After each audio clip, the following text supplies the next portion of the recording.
ಯಶವಂತಪುರದಲ್ಲಿರುವ Akram chicken ಸೆಂಟರ್ನಲ್ಲಿ ಅಕ್ರಮವಾಗಿ ಸತ್ತ ಕೋಳಿಯ ಮಾಂಸವನ್ನ ಮಾರಾಟ ಮಾಡಲಾಗ್ತಿತ್ತು. ಈ ವಿಚಾರದ ಬಗ್ಗೆ ಎಕ್ಸ್ಕ್ಲೂಸಿವ್ ಸ್ಟಿಂಗ್ ಆಪರೇಷನ್ ಮಾಡಿದ್ದ ನಿಮ್ಮ ಗ್ಯಾರಂಟಿ ನ್ಯೂಸ್ ಸತ್ಯತೆಯನ್ನ ನಿಮ್ಮ ಮುಂದೆ ಇಟ್ಟಿತ್ತು. ಸದ್ಯ ಅಕ್ರಮ್ ಚಿಕನ್ ಸೆಂಟರ್ನ ಟ್ರೇಡ್ ಲೈಸೆನ್ಸ್ ಕ್ಯಾನ್ಸಲ್ ಆಗಿದೆ.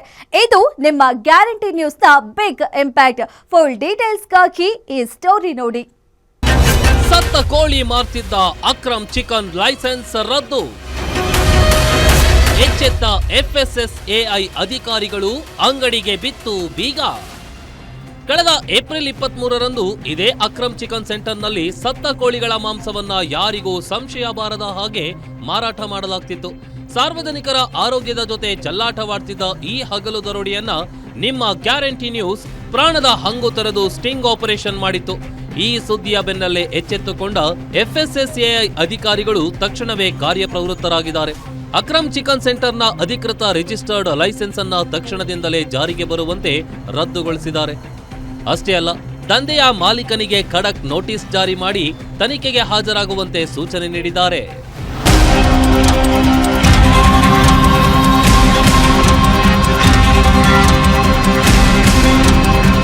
ಇತ್ತ ಜಿಬಿಎ ಅಧಿಕಾರಿಗಳು ಕೂಡ ತಡ ಮಾಡದೆ ಈ ಅಕ್ರಮ ಚಿಕನ್ ಸೆಂಟರ್ ಮೇಲೆ ಮುಗಿಬಿದ್ದಿದ್ದಾರೆ.